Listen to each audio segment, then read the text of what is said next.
കുട്ടനാട്ടിൽ മഴ പെയ്താൽ ആദ്യം വെള്ളം കയറുന്ന ഓഫീസുകളിലൊന്നാണ് മങ്കൊമ്പ് KSEB ഓഫീസ്.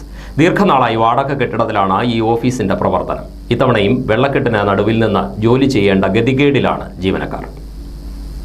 അടിയന്തര സാഹചര്യങ്ങളെ നേരിടാൻ 24 മണിക്കൂറും ജോലി ചെയ്യുകയാണ് വൈദ്യുതി വകുപ്പിലെ ജീവനക്കാർ. മഴക്കാലത്താകട്ടെ കുട്ടനാട്ടിലെ ജോലി ഇവരെ സംബന്ധിച്ച് അതികഠിനമെന്നേ പറയാനാവൂ. മരങ്ങൾ വീണ് ലൈനുകൾ പൊട്ടിയും മറ്റും തകരാറുണ്ടാവുമ്പോൾ നെഞ്ചൊപ്പം വെള്ളത്തിൽ നീന്തിയെത്തി വേണം പലപ്പോഴും ജോലികൾ ചെയ്യേണ്ടത്. പരാതികൾ പരിഹരിച്ച് ഓഫീസിലെത്തുമ്പോൾ അവിടെയും മുട്ടൊപ്പം വെള്ളമാണെങ്കിൽ എന്തു ചെയ്യും? KSEB മങ്കൊമ്പ് സെക്ഷനിലെ കാഴ്ചയാണിത്.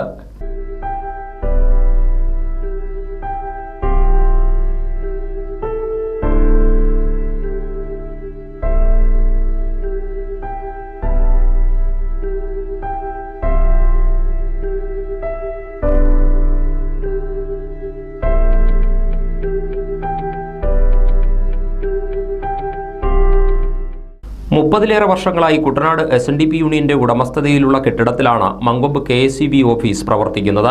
തറനിരപ്പിലും താഴ്ന്നുപോയ കെട്ടിടത്തിൽ മഴക്കാലമായാൽ പിന്നെ ദുരിതമൊഴിയില്ല. ഇവിടുത്തെ അവസ്ഥ ഇതാണ്. മഴ കണ്ടാലപ്പോൾ ഓഫീസിനകത്ത് എല്ലാ മുറിയിലും വെള്ളം കയറുന്ന അവസ്ഥയാണ്.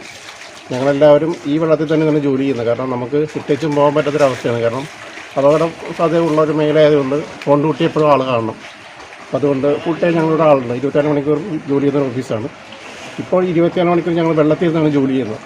തുടർച്ചയായിട്ട് ദിവസം ജോലി ചെയ്യുന്ന ആൾക്കാരാണ്. അപ്പോൾ ഈ വെള്ളം ഇതിനൊരു പരിഹാരം കാണാൻ ഇതുവരെ സാധിച്ചിട്ടില്ല. നാട്ടിൽ വെള്ളം പോകുമ്പോൾ തന്നെ ഓഫീസിനകത്ത് വെള്ളമാണ് കാണാമല്ലോ. ഇതെല്ലാം കിടക്കുന്ന വെള്ളത്തിൽ തന്നെയാണ്. അകത്താണ് സിസ്റ്റം എല്ലാം വെള്ളത്തിൻ്റെ വെള്ളം പറ്റുകയാണെങ്കിൽ ഇപ്പോൾ നമ്മൾ നിൽക്കുന്നതും വെള്ളത്തിൽ തന്നെ ആയതുകൊണ്ടിട്ട് അങ്ങനെയുള്ളൊരു സാഹചര്യമാണ് നമുക്ക് സാധാരണയായിട്ടുള്ളത് തന്നെ. വെള്ളപ്പൊക്ക കാലങ്ങളിൽ പലപ്പോഴും ഓഫീസിനുള്ളിൽ 2 അടിയിലേറെ വെള്ളമുണ്ടാകും. ഈ സമയത്ത് ശുചിമുറികളും ഉപയോഗിക്കാനാവില്ല. മഴയ്ക്കൊപ്പം കിഴക്കൻ വെള്ളത്തിന്റെ വരവും ശക്തി പ്രാപിച്ചതോടെയാണ് ഇത്തവണയും ഓഫീസിനുള്ളിൽ വെള്ളം കയറിയത്.